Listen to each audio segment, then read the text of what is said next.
Uhuruchi ọma.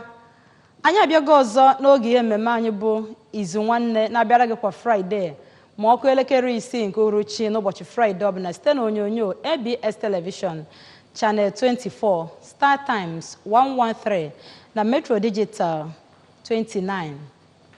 Ị ga-echeta na Izu Nwanne bụ ihe mmemme anyị ji etinyegasị ọnụ ihe dịgasị iche iche metụtara anyị dịka ụmụnne ma na ezinụlọ ma na ọha obodo ma na izuzugbe ka ọ ga-esi wee dịrị anyị na mma ka anyị ga-esi wee na-eme wee na-akwalite ọnọdụ anyị. Aha m bụ Ifeọma Akife, onye isi oche n'ihe mmemme Izu Nwanne. Dịka anyị si eme ịma kwa Friday ọbụla na anyị na-akpọta otu onye ga-etinyere anyị ọnụ n'isiokwu anyị wepụtara ka anyị wee kpaa alụ, onye anyị ndụmọdụ, nye anyị ntụziaka ka anyị ga-esi wee mee o wee gazie ọfụma. O wee bụrụ ya isiokwu anyị ga-eneba anya na nke taata bụ isiokwu dị oke mkpa metụtara ezinụlọ. Ọ bụrụ gịnị? Ọzụzụ ezinụlọ, ịzụ nwa na ezinụlọ. Kedu onye ga-etinyere anyị ọnụ na nke taata? Onye ọbịa anyị nwere bụ Prophet U.C. Kingsley, onye ozi Chineke na Christ Garden Green Pastures Bible Church International. Prophet, kene ndị be anyị. Ndị be anyị ekene m unu, bịa n'igwe okwu unu nso ka anyị tụgharịa uche na akwụkwọ nsọ ka oge esirila ezinụlọ anyị mma. Ọ dị mma. Ịnụgo ka osikwu bịa nso na onyonyo unu ka anyị tụgharịa uche ma na akwụkwọ nsọ ma na nneba anyị ga-esokwu wee kpanye alụ nke gị nwa ajụjụ ị ga-ajụ ejukwuo ka ezinụlọ ga-esi wee dị mma, maka na ọ bụrụ na ezinụlọ na-adị mma ọ bụrụ ya bụ na obodo adị mma, mmadụ niile a na-enwe aṅụrị. Ọzụzụ ezinụlọ.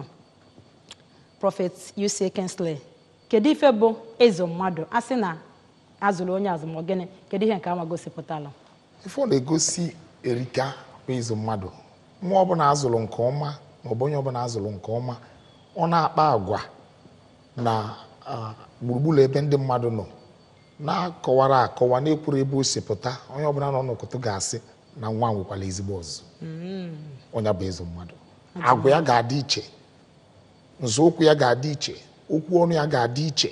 Ife ọbụla ọ na-eme ị ga-esi na ya na-afụ na ndị oyibo na-akpọ ya good upbringing. Onye azụrụ ọfụma. Onye azụrụ ọfụma.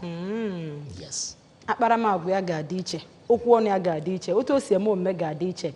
Ị na-enye anya mmadụ anyara agwa gị eji aka sị na onye a bụ onye azụrụ nke ọma. Ọ dị mma, mana kedu onye ọ bụ oke na ọlụ ya inye ọzụzụ anụnwa? O nwere onye ọ bụ ọlụ ya kpọmkwem? Kedu ndị ma ọ bụ onye ọ bụ oke na ọlụ ya inye ọzụzụ? Daalụ onye isi oche. Ịma na ife ewetego ọtụtụ ọgba aghara. Onye ọbụla na-asị ọrụ ekwu otu, onye bi okwu uchie. Mana n'uche nke m, o nwere onye ịzụ nwa dịịrị iche. Mba, nke izizi ọ dịịrị nne na nna mụrụ ụmụaka ahụ. Maka ịbịa na otu ezinụlọ, ụfọdụ asị na nne ka ọ dịịlụ maọbụ na nna ka ọ dịịlụ. Gbasi n'aka nne na nna pụta, ọbata n'ụlọ ụka, maka ozugbo edulu nwatakịrị na-arụ bụ ụka ka edu eje. O jebebere akwụkwọ mgbe ahụ, o jebebere ọrụ mgbe ahụ. O si n'ụlọ ụka pụta, ọba n'ụlọ akwụkwọ n'aka ndị nkụzi. O si n'aka ndị nkụzi pụta, ọba na gọọmenti. So ife a dị balanced. Ọ bụ oke na ọrụ onye ọbụla. Ọ bụrụ na ọ bụrụ nwa ịmụrụ, ndị be anyị na-atụrụ inu si onye fụlụ ọkụkọ na-abụ mpụsi ya chụwa ya na amara onye ga-atọ ụkwụ ya echi. Ụfọdụ gụọ egwu si onye n'ụlọ akwa nwa ya gbasikwa ike na ọ bụrụ so ofu onye nwe nwa. Mgbe nwa dị nọ n'afọ ka ọ bụ so nne enwe, ozugbo ọ mụrụ ya, onye ọbụla ji ụgwọ ịzụ nwa ahụ ịchụpụ ya mgbe ọ fụrụ ya ka ọ na-eme ife ọjọọ. Kpatara ndị mmadụ ji aba nwa ha nwa ọra. Maka onye ịchụpụ ka ọ na-eme ihe ọjọọ, nwee ike o tonite ọ bụrụ n'isi onye anwa ka ọ ya dabi, nwee ike isi na ọ gbasaghara mgbe o ya esi eti ọ gbasara onye nwa. Daalụ. Mana ihe na-akọwara anyị Prophet U.C. Kingsley, ihe na-akọwara anyị bụ nọ n'ezinụlọ bụ ebe izizi a na-ebido ọzụzụ wee zụrụzie baa n'ụlọ ụka. Mana ụdị ọzọ ndị ụka ya enyebego obere nwa. Na chọọchị anyị bụ Christ Garden Green Pasture Bible Church, anyị nwere youth fellowship, anyị nwekwu children fellowship. Nke onye nọ n'isi ekita bụ Sister Anwụle ka Osita. You see, ọ bụ na anyị bịa service, ụmụaka nwere nke ha na-eme nke ha, ebido ịkụzili ha ihe ha kwesịrị ịma dịka ụmụaka, ịzụlite ha n'egwu nke Chukwu. In olden days, I could remember vividly mgbe anyị na-ejebe Block Rosary. You see, anyị bịa na Block Rosary Centers, anyị na-ejebe Congress. anyị jụcha kọngres aha ya asụla egwu na-ana zụnite nwata n'ụzọ kwesịrị ka ọ dị mma otu onye ite ka ọ ghara ịrapụ ya zụnite nwatakịrị gosi ya ụzọ dị mma otu onye ite ka ọ ghara ịrapụ ya. You see, so ndị ụka nwekwazịla oke na ọlụ dị iche pụrụ iche ịzụ nwatakịrị fajụ ụgwọ ndị isi nchụaja niile ndị na nwere children ministry bụ sọsọ ndị okenye ọka mma na o nwere ebe a na-ekpokọba ụmụaka na-akụzili ife a kwesịrị ịma dịka ụmụaka tupu ha banye n'okenye. Baịbụl delie na Proverbs 22:6 ka anyị gụkenye agụ onye isi oche amụrụ m ohere ọ ga-adị 22:6 ilu isi nke ọgụ na abụọ malite na amaokwu nke ise ọ sị train up a child in the way that he should go. When he is old, he will not depart from it. Apostle Paul bịakwa gbakwunye nke na Ephesians 6 verse number 4 akwụkwọ dị gara ndị Ephesus site n'ịzụlite nwa. So o ji wee bụ na ọlụ a dịkwazị n'ụlọ ụka dịsie ike tupu abatazi n'ụlọ akwụkwọ.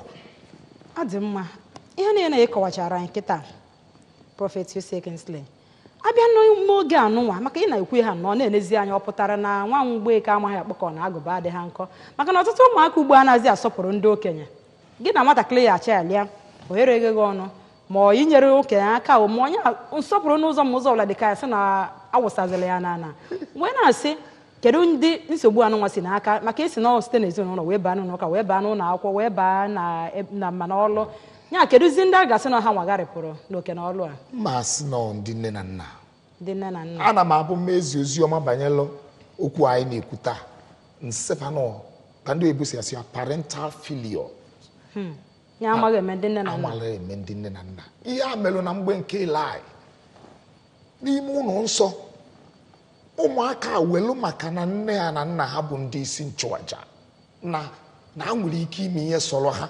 Baịbụl si na 1 Samuel 2 from 22 down to 24 Chineke wee kpọlite nwatakịrị akpọrọ Samuel si abinike ya zie nye ozi oge ezi nne ya ukwu bụ Eli. Ụmụ Eli ya Ofini and Finehas tọchalụ Samuel bụ nwa Elkana na ha na ji echụ aja dịka nkwa okwe Chineke dị o wee nọ n'ime ụlọ nsọ.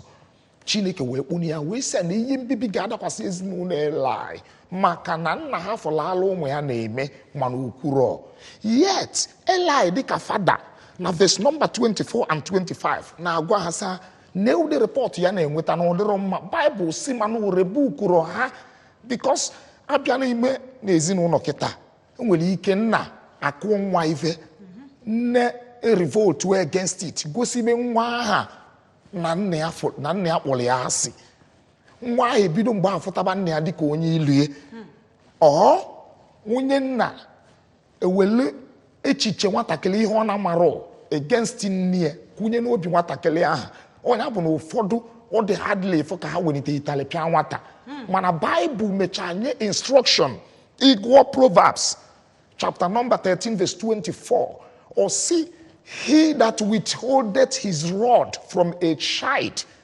is leaving that child only to destruction. Spare not the rod of correction from a child.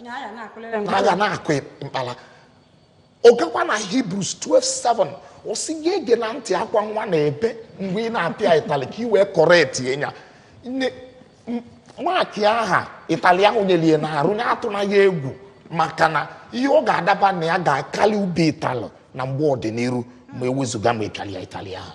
Adị mma enugo ka isi wee na-amalite na nke taata ka isi wee na-etinye ya bụ okwu ọnụ ifuru akara abụọ dị na onyonyo gị ị nwere ike ịkpọ nke mbụ ma ọ bụ ịkpọ nke abụọ nwekere isoro anyị na WhatsApp site n'ịbanye na WhatsApp line anyị 09023273484 ọzọ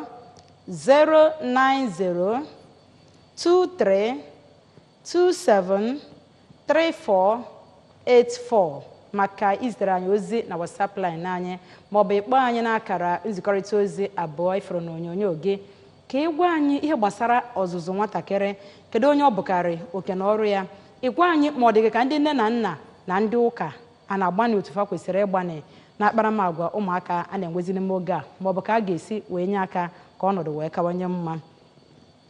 Ọ dị mma ịlụtogoro anyị aka na ịkpọgo Eli n'akwụkwọ nsọ.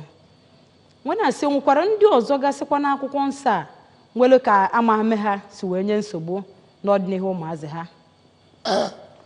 O nwere ihe dị na 1 Kings 1.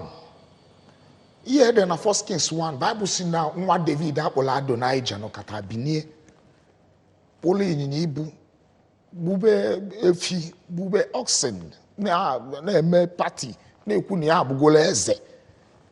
Bible si na nwere mgbe nna ya bụ David ji wee rebuku ya ma ọ bụ si ya stop, na-ekwela akpagolo mgbe a na-amụbero gị na nwa Betsheba Solomon ga-abụ eze.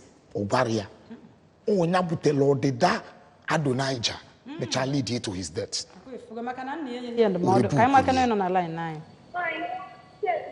Hello. Hello. Gbatuo telivishọn gị o nwanne m ka onye anyị na-anọ.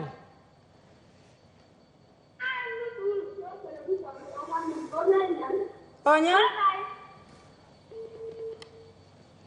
Cheta na m gwara gị na ọ bụrụ na ịkpọ ha akara nke mbụ, ịkpọ nke abụọ, ma ọ bụ sonyere anyị na WhatsApp line anyị wee zitere anyị ozi ka anyị wee malụ ihe bụ ebumnobi gị gbasara isiokwu anyị na-etinye ọnụ ya na nke taata. WhatsApp line anyị bụ 09023273484 09023273484. iwe zitere anyị ozi na WhatsApp ka anyị mara ihe bụ ebumnobi gị gbasara isiokwu anyị na-ekwu taata. Ọ bụ masịgoro na ị ga-ede ya n'asụsụ Bekee, ide anya anyị agụpụta ya n'ebe a n'asụsụ Igbo, na ndị Igbo ka anyị bụ. Ọ dị mma ihe dịka mmadụ dịka Samuel n'akwụkwọ nsọ, maka ịbịa kwuo na Chineke hapụrụ Eli jekwuru nwata bụ Samuel bụ onye na-ejeri ozi jegwu ya okwu, mana ọ dịzị ka Samuel ahụ na onwe ya ọ mụtaghị ihe na-abịa ihe melụ Eli. Ya bụ Samuel ọ zụrụ ụmụ ya ọfụma? Samuel jere ozi ọfụma dịka onye ozi Chineke. O ji ihe maka na ihe dakwasara ezinụlọ bụ Eli dị so tragedical ma ọ bụrụ ndị oyibo oyife anya mmiri. Chineke na ozugbo kwuo na ya ga-ebibi ha mgbe ha ka nọ n'okolobịa. Na 1 Samuel chapter number 4, ịgụ from verse 11, Bible si ihe a na-eme wee weta mbibi na Israel. Iwede nwe ka anyị mara onye nọ na line anyị. Hello. Hello. Ka onye anyị na-anọ. Kedu onye anyị na-anọ?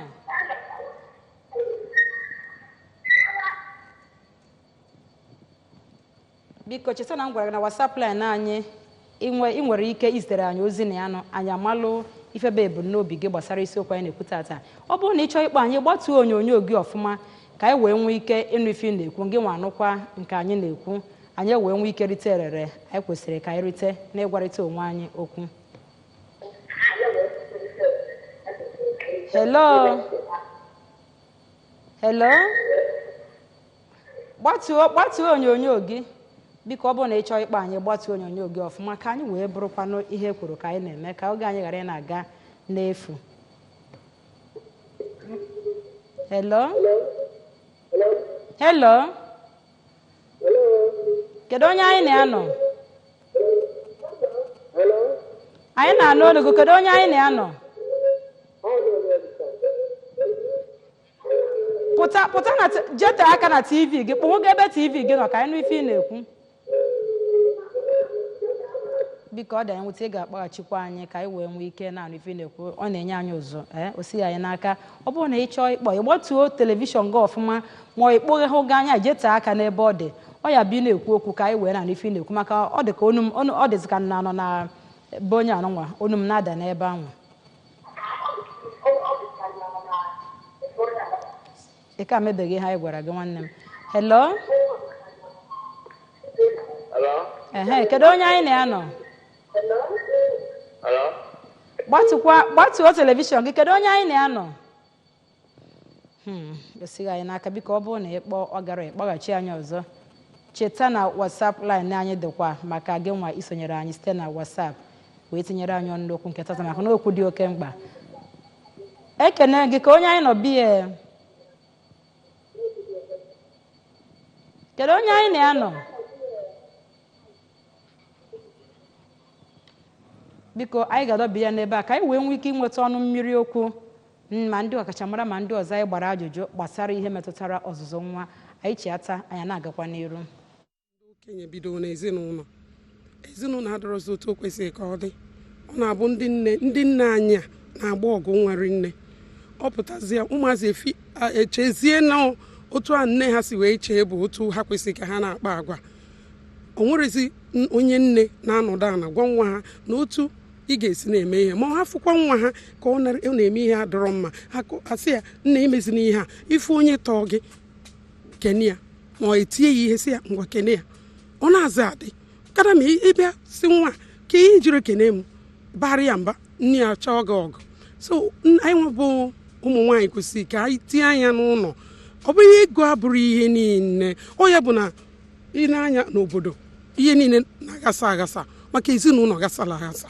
Ndị nne tete n'ụra ha gbazi n'ọgụ nwa ha nọ wite ụmụ ha na-emekọ ihe bụ ihe anyị na-akpọ nnọkọ wite ụmụ ha ka ha mara ife fa na-eche ka ha mara ihe dị ha n'obi. Onye na-ekwu den ịmara ihe dị ha n'obi anyị fụkwa ha ka onye ọzọ tiri ha ihe jugodi ka ihe eji wee ti ha ihe a mara anọkọta tibe nwa gị ihe ọnwụ na o mere ihe ọjọọ.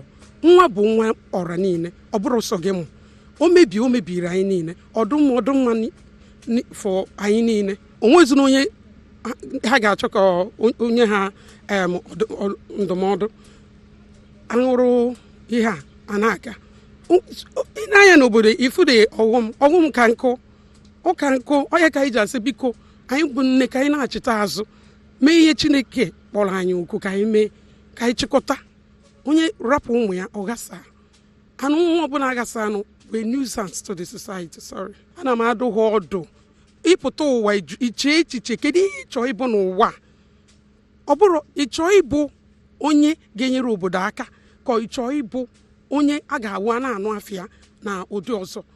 O weriri ihe mmadụ ji pụta ụwa jụgodo onwe gị kedu ihe iji pụta ụwa kedu ihe mmemme ka obodo m dị mma.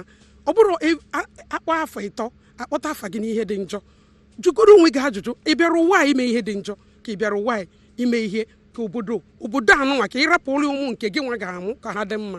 M ga-asị na ụwa mmebi ụfọdụ na-akpọ ya ụwa ọghịgha maka na mgbe anyị na-ekunite mgbe a na-azụ anyị a na-asọpụrụ okenye akụzila anyị na ịsọpụrụ okenye elo nwatakịrị a na-ara asọpụrụ okenye mara na okenye nọ okenye ọ maala nlọ na okenye ga-elu ya ya na ife ngosi na ọ na-esi na nne na nna kwesịrị ibido na nwata kụzibelu ụmụfa nsọpụrụ rube isi ebe ndị okenye nọ fa ewelie wee too batozie batokwe atụkwa anya na ụmụaka ga-asọpụkwa afa maka na a sị na ife eze eweela ohu ọghọm dị na ya bụ na ọ bụ na ị nwere nsọpụrụ ebe ndị okenye nọ ịbịa ife ọbụla ị ga na-eme ama na-aga n'anya ya ọma na-agawaga Chineke bikọ na Chineke ekwugo na ị sọpụrụ nne gị na nna gị ka ndụ wee dị ogologo ọ bụrụ sọ nne gị na nna gị ka ị ga-asọpụrụ onye ọbụla bụ okenye tọọ ọnụ ị kwesịrị ịsọpụrụ ya ka ndụ wee dị ogologo ife ọbụla ị na-eme maka ịsọpụrụ okenye na-aga ọfọ na-ekpele gị ekpele ekpere ahụ ga-edu na ndụ ife ọbụla ị na-eme ọ na-aga n'anya gaziele gị iwe bụrụ ife ọbụla Chukwu chọrọ na ị ga-abụ. Ndụmọdụ a ka nna asa ha ji kịta onye anaghị asọpụrụ nne na nna na okenye ya welili ego ezi ọnụ ya bido kịta na taka ugbo ọgbanwee omume ya onye kpata eji nwa ajụ ifere nne ọgbanwee onwe ya kịta ọka dị mma fa duo onwe fa ọdụ nwee nrube isi ebe ọbụla ma ọ n'ụlọ akwụkwọ ma ebe a na-arụ ọrụ esọpụrụ okenye etu aka Chineke esi gọzie gị.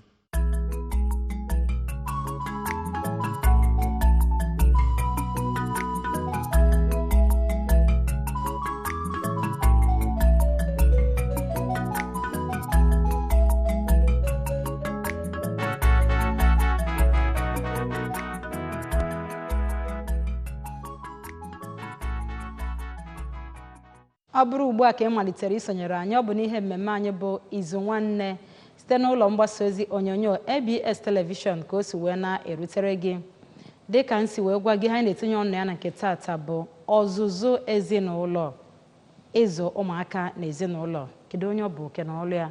Kedu onye a ga-asị na nyanwa na-ebute amaghị eme na omume ụmụaka ụfọdụ? Onye na ya nọ bụ Prophet UC Kingsley.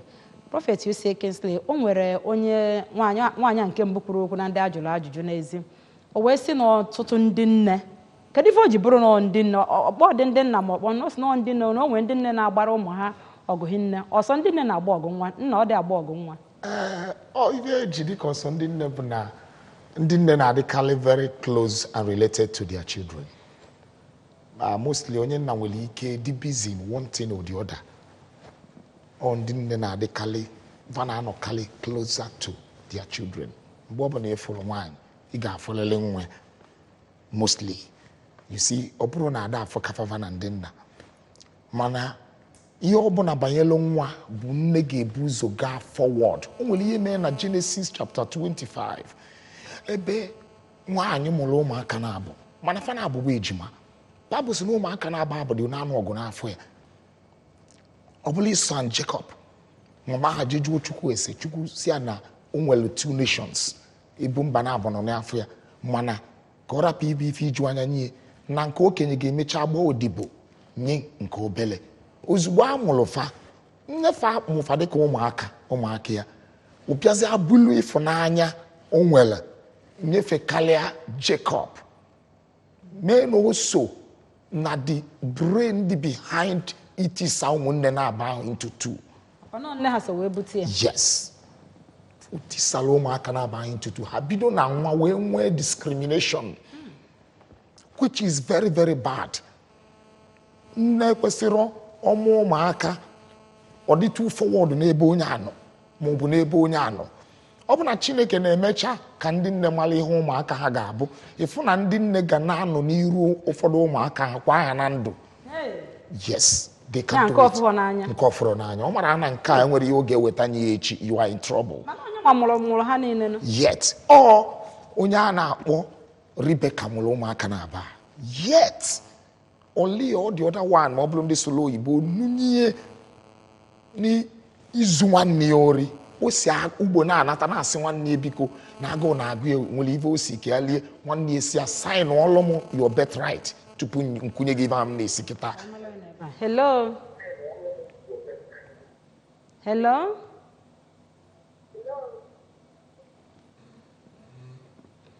Biko ọ bụrụ na ị chọrọ ịkpọ anyị ka anyị nwee ike ịghọta ife ị na-ekwu, mana dịka isi wee na-ekwu Rebecca nyere aka wee mee ka Jacob wee bụrụ onye nwetaziri ha, mana ọ dị ha ka n'ọka ihe dị n'akwụkwọ nsọ wee mezuo. Anya sị na amaghị eme Rebecca socha wee bute ihe ahụ.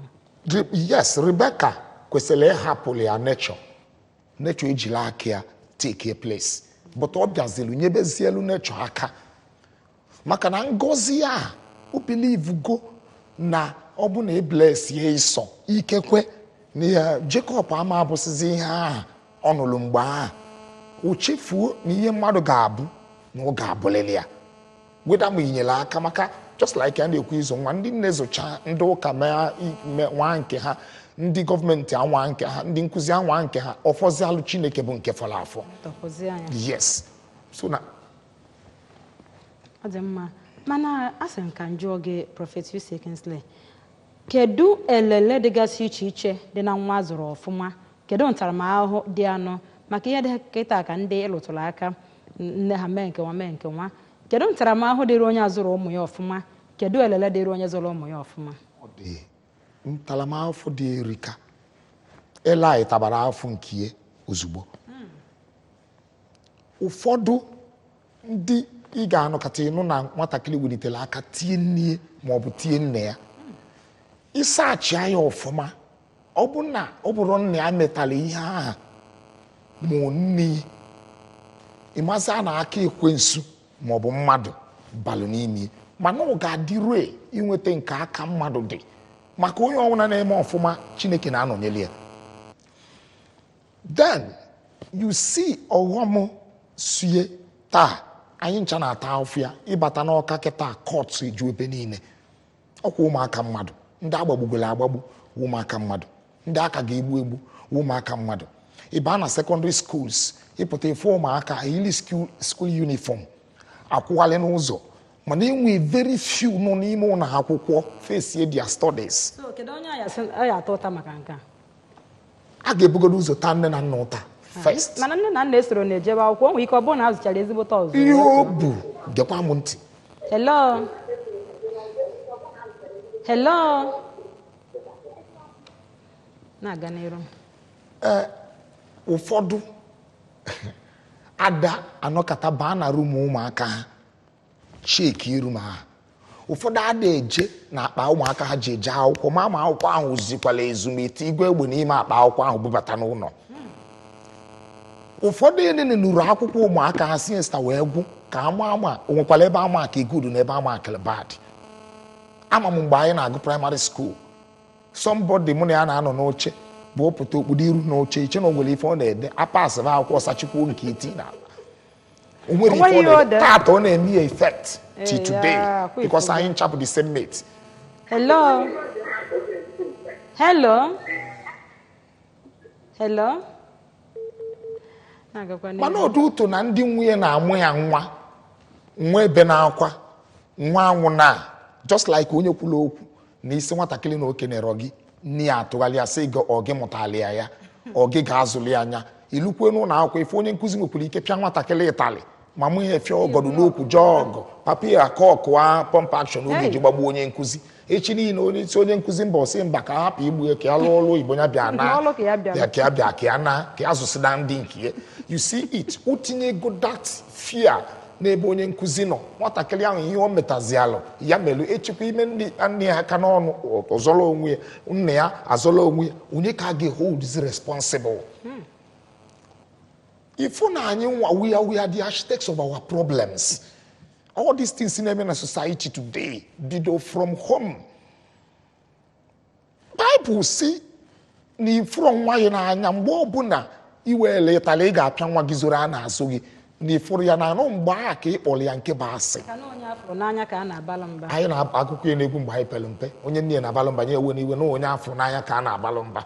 Mgbe Baịbụl na-asị sọpụrụ nne gị na nna gị ka ndụ gị wee too ogologo dịka the elderly man na-ekwu na screen ebe a na you see Apostle Paul bịa dee nke ahụ o butekwula ọnwụ ike iwọch ịpụ ọnụ ụzọ kịta ifu na kelekele ụmụaka enwerozi home training onye dị 12 years o jebulu keke ma ọ bụ ọkada before you know it o hire one room pụọ isi ndị maf see tattoo na arụ ya before you know it ọ tọbago nwaanyị ma ọ nọbago nwaanyị a nwere ịkpara akpa akara aka o rulugo destiny ya be that o nwere ezigbo upbringing na o nwere dị good so o nwere ka ọ ga-esi exhibit oyi onye nwere ka ọ ga-enye o nwere ụdị agwa mmadụ ga-akpa asị no ama nnọọ nwa onye dị otu a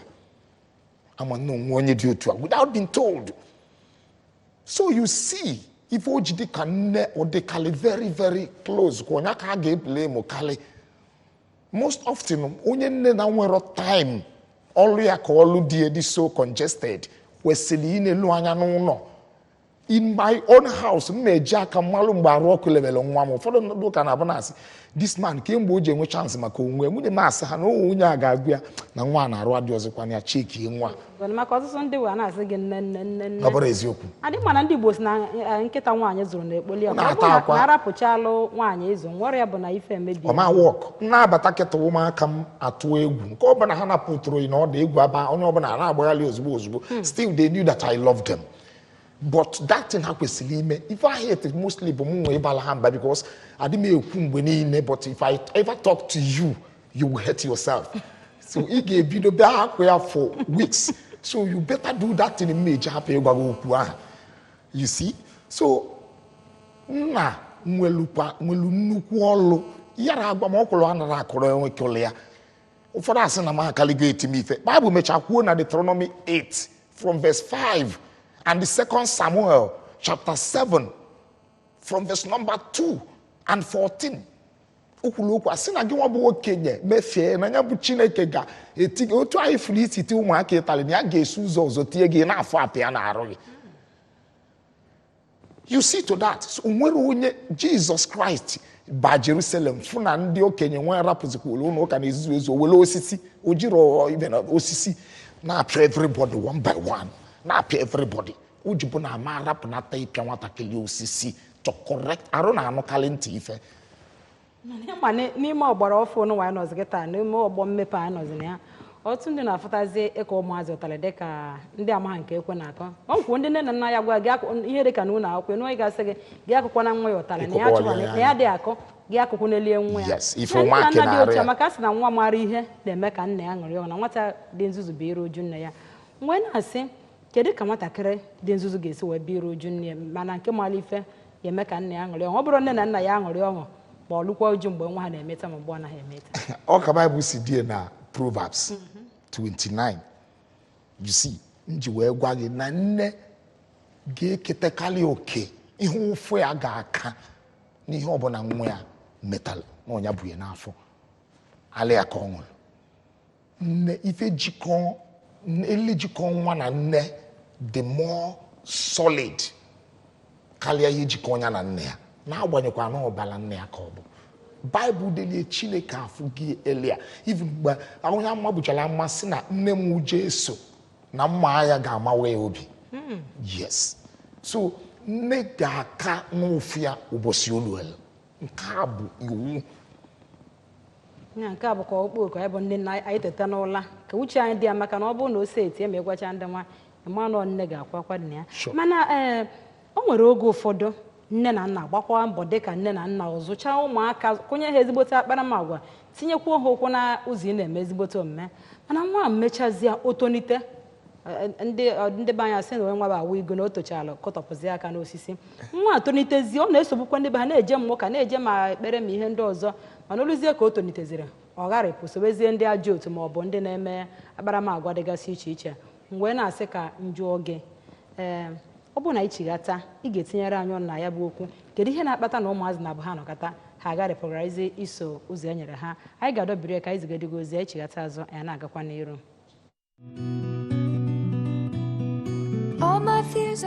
What we are really cultivating here is a better future for all Nigerian women.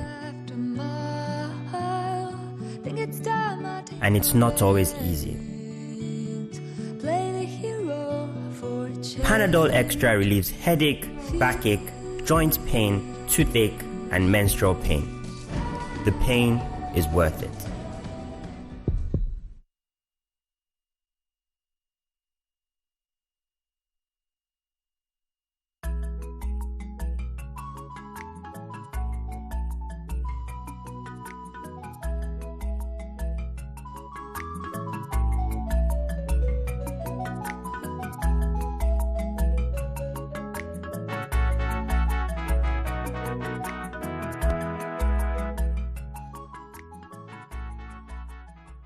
ọ dị mma dịka anyị si na-atụgharị uche nwatakịrị azụrụ ọfụma na ezinụlọ mechazie otozi ọbụla awụ igute olu na kọtọpụ aka n'osisi nwee na-asị kedu ihe na-ebute ọnọdụ dị otu a daalụ onye isi oche ikwu gị ere si anọkọtazịa onye so nne ya eje ụka ilu ofu n'ụlọ ụka kịta oge isi ike ifu adolescent ages ebe ha so their parents ka nọ n'ụlọ ụka I still maintain na ọkwụlụ anara akali onye kụrụ ya ebe ịgwa nwa ya kwụlụ ka ọ ga-akwụ o nwere ụdị ọzọ ị ga-enye nwa gị nụcha dị sibe dị ebịa egwu gị aka na-atụ ya isi akwụla ebe a ọkwụla ebe a o nwere ụdị ọzụzụ ị ga-enye ụmụ gị ịkpọ ka ọ fasịfa n'otu a ka ọ ga-adị fekweghị yesa yes ma it depends on the things ị na-eme when you are with them you see ụfọdụ na-ezu ụmụ ha jee gotelie kaikai gotelie bia gotelie cigarette gotelie ụtaba you are exhibiting the character of irresponsibility in the presence of that child. He destroy here already, destroy here the future and the destiny. Because duly, in front of face to stop or the mouth to talk to him or her. I tell you. Ụfọdụ ndị nne ụbọchị akịta ewezuga catering schools enwelu now ụfọdụ ụmụ agbọghọ amara esi nri ụfọdụ amara esi nri catering saa na-enyezi aka mmadụ ọmụ attachment things itinye cha na ya agbakwunyechalụ ya kịta formally tupu nwaanyị anụ di Ozuzu ya niile ga-ezu ezu kịta bụ ezi n'ụzọ akwụ agụ ụfọdụ amara esinwu nri mmadụ bụ site nri mmadụ ga-eri ọbazikwuo na be die ihe ọ ga na-egosi ọbụla ihe ọ mụta from be nne na nne because most of the times ngwa di na nwunye unu na-eti ọkpọ ụmụaka unu afụgo na a na-eti ọkpọ possibly o jee ebe nke ya ọkọbakwuo ọkpọ ha ncha niile ana ọmụtakwa ụmụ nke ebe amụtakwa etimọkpọ a na-akị akwa so na most of the things bụ from our homes ka o si ihe ikụzilu the way you live ka ụmụ gị ga-eme emulate na ọbụkalụ ndị sụrụ oyibo obere nwa m na-eme na-agụ baịbụl na-asị ka nwatakịrị dị ebe ọ ya na-aga chọchọchọchọ with microphone na egwu ada atụ ya ụfọdụ bịaza ajọ kedu onye mụtadịla obere nwa na nwa pastọ asị okay no wonder you see ọchịla ụmụaka ọchịkwa ha ọfụma ọbatara ndị okenye kwuo okwu ọfụma you see asị no nwa ya ọ blood ya you see na ọ mụtara ya ebe ọzọ so na I must say and I must say anya may blame government for anything anya may blame Chineke for anything onyele go ụmụaka take care of them you owe God the obligation to train them very well ka ha baa ulu echi ekwuo na ya before sị na imecha nke ị kwesịrị ime rapụzi alụ Chineke ndị nke ọzọ efu na Chukwu ga-enyelu ha aka ịzụ ụmụaka ndị trenelu nke ha ọfụma na akwụkwọ nsọ ha nchabalụ ha ulu nchabara mana ọ dị ha ka onwe ka ndị enyi ụmụaka azụchara ọfụma na ezinụlọ ọ dịrị ka onwe ka ndị enyi ha nwere ike isi n'ọkata konye bụ ajọ mkpụrụ n'ime ha ọdị maka asị gwa m onye bụ enyi gị ka ngwa gọdị mmadụ ịbụ ọ dị ike imegharịba ha anya ma emechaa 1 Corinthians 15:33 Zalia Osili 1 Corinthians 15:33 please just give me a little audience here 1 Corinthians 15:33 let me be in a haste to read.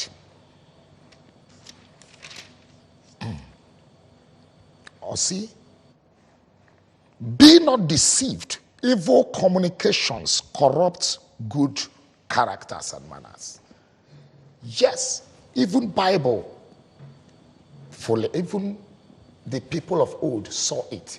Now what I can really kiss over Ajotu. More poanilo. Ajotu aha tugale agwea.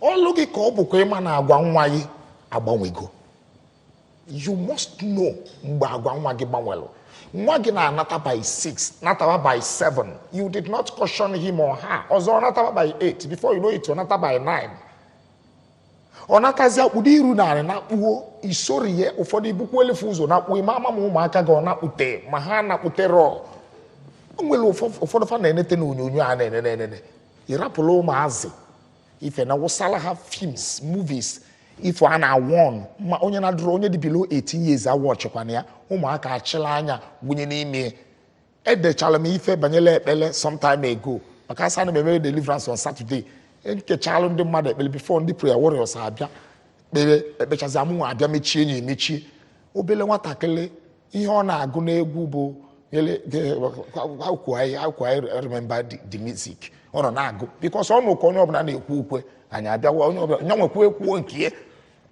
the other one si men pasa n'ogbe jụọ ese ị ga-ahụ na alụba nwee chọ kedu nwa nwe nke nne nwe nwa si chọba anya bịa si ifu gị ibe nwa ya o si na alụ eme nya o ibe ka ọ mụtara si that is it ọ dị egwu ọ na-anụ onye ka ụdị egwu a ka ọ na-anụ ọ na-abụ ụtụtụ iwele egwu Chukwu kpọnye fa n'ụla wee kpelefe ekpele Bible say family that stays together prays together iwele kpọnye ha ọma n'ụtụtụ na-enwe morning devotion egwu a mesie n'ọnụ wee pụ efife ịkpọtuwefa tupu a na-akpue ịkpọtuwefa with one particular songs of praises or the other onwere mgbe ịkpọnitere ha with this nke ọ na-anụ ka ọ ga-agụ so ọ dị possible na mmadụ nwatakịrị ga-apụ soba aja otu mana ọ dịle gị nwa ịma na ọ bụ ozi ụdị isi nwa gị na-akpụ ka ọ kpụrụ now ọ bụrụ ozi ụdị ije ọ na-eje ka o jere ibido monitor bịa immediately ọ ga-enyelu gị aka ịkọt ya off immediately. Ọ dị ha ka o nwere ogogo nwatakịrị yi tụrụ ịnazigo agwa ya zie gị ntị.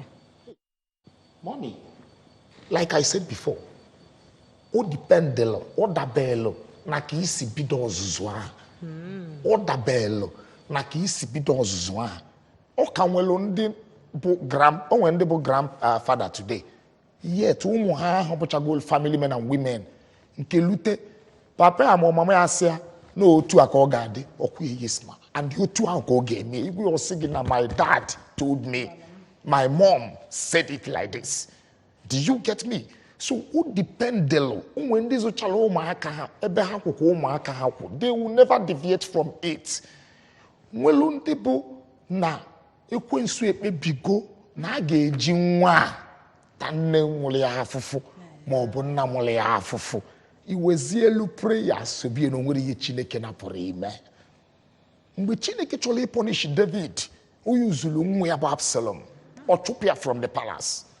But when David finally prayed, God intervened and vindicated him. Rather, Absalom paid with his own life.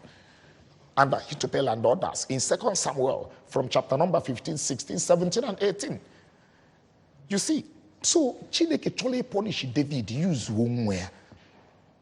Ekwensu can easily come up. You can damage la damage. It must be the devil.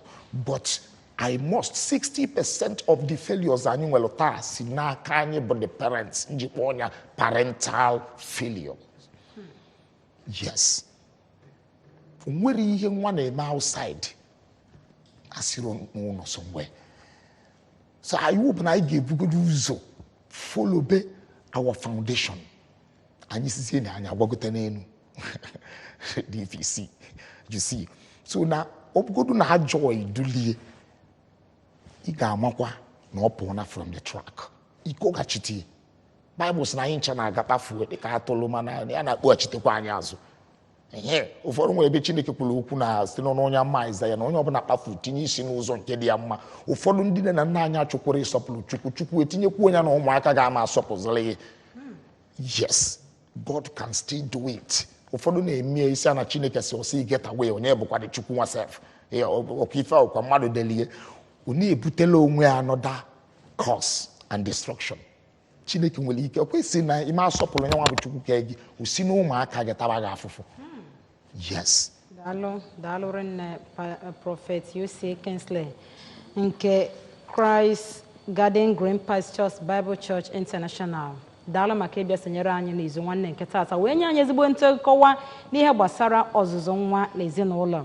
Awefu na ọ bụrụ ihe dị fecha ka ọ bụ ma ọlị. Mana n'ime nkenke oge maka oge anyị akụrụgo ọnụ. Ke ndụmọdụ ị na-enye ndị nne na nna gbasara ikunitekwa n'ụra n'ihe metụtara ọzụzụ nwa, Prophet Kingsley? Ife na-enye ndị nne na nna dịka ndụmọdụ amụnwa akwụkwọ ugwu nna bụ naghachi na akwụkwọ nsọ Chineke nyere ụzọ anyị ga-eso, kụzielu ụmụ ya ezi ụzọ aha, gbanịa ike gị, wezielu ndị ọzọ fọrọ afọ tinye n'aka Chukwu. Ịgwa Proverbs 19:18 okwulu ga-ewe n'ala ịtali ị ga-apịa nwatakịrị zora maka na ịfụrụ ya n'anya ma ọ ga-abụ ịkpọ asị na idubia n'ịna n'iyi. Ịgụkwa the same Proverbs 22:15 and 29:15 and 16. Ofu okwu a ka Chineke na-ekwu banyere ezinụlọ anyị. Ọ bụ na izu dịka onye ozi Chineke kpee nke ekpere n'isi ezinụlọ niile na-ege anyị ntị ka Chineke nyere anyị aka n'ihe gbasara ọzụzụ ezinụlọ. Ekpela m n'isi ezinụlọ niile na ụmụ Chukwu niile n'isi obodo anyị Naijiria na Anambra steeti na ndị amụgolo amụ na ndị aka ga-amụta amụta bụ ka Chineke a onye bụ akelu mmadụ tinye n'ogige idem si aka ife niile dịle ya na mmadụ nupụli ya isi malite mbọsị aha nnupụ isi wee dịle wee gaba ụwa wee dị ka ọchịchịrị gbara. Kraịst wee mechaa bịa weta ihe wee kpee ekpere si ka ihe nke Kraịst baa n'ezinụlọ bụ na ọchịchịrị nọ wee mee ka ụmụaka na-enwere nghọta nwee nghọta. Bible sị na Proverbs 10:17 and the Romans 10:16 and 17 or see faith comes and also wisdom comes by hearing the word of God. I pray in Psalm 119 verse 130 or see the entrance of the word of God giveth light and understanding to an ignorant man. And kwemo ka okwu Chineke banye n'ime ụmụaka ebe ọbụla ha nọ ka ọ hapụ ịdị ka mmiri awụfula awụfu kama ka ọ na-abanye ka o bido ime mkpụrụ ka ha wee batakwa n'ọnọdụ ihe ọzọ si n'ọchịchị pụọ. n'aha Jizọs. Amen. N'ebe a ka anyị na-achịkọta ebe ekpere prọfet Uche Kingsley kpere anyị ka anyị ji wee na-achịkọta izu nwanne nke taata. Iji ọmụsị gị na nke taata pụrụ iche maka na emesi were ekpere wee chịkọta ya. Anyị asị ka Chineke mezie okwu ka anyị nwebụ mmadụ tetekwa n'ụra lụọ nke dịrị anyị dịka nne na nna. Ka Chineke nna wee mezuo ihe ndị ọzọ fọrọ afọ. Ka anyị wee zụlite ụmụaka anyị n'egwu Chineke. Ka anyị ghara ịkwa ngaramarụ n'ikpeazụ kama ka ụmụaka bụrụ anyị obi aṅụrị ghara ịbụ ndị ga-ewetara anyị ịkwa akwa. N'ebe a ka a na-achịkọta ya. Cheta na ihe mmemme nke anyị mere tata na ị ga-ahụ nwe ya ụbọchị Tuzdee ma o were nkeji 15 gafetere elekere 12 nke etiti ụbọchị. Cheta na anyị chọrọ sponsorship. Anyị na-eti mkpu sponsorship oge niile. Anyị chọrọ ndị ga-akwado ihe mmemme a ka o wee na-aga. Nyere anyị aka ka anyị nyekwa aka na-agbasa ozi n'ihe nke ị na-eme. Daalụ maka isonyere na nke tata. Aka m bụ Ifeọma Akife. Ka emesịa.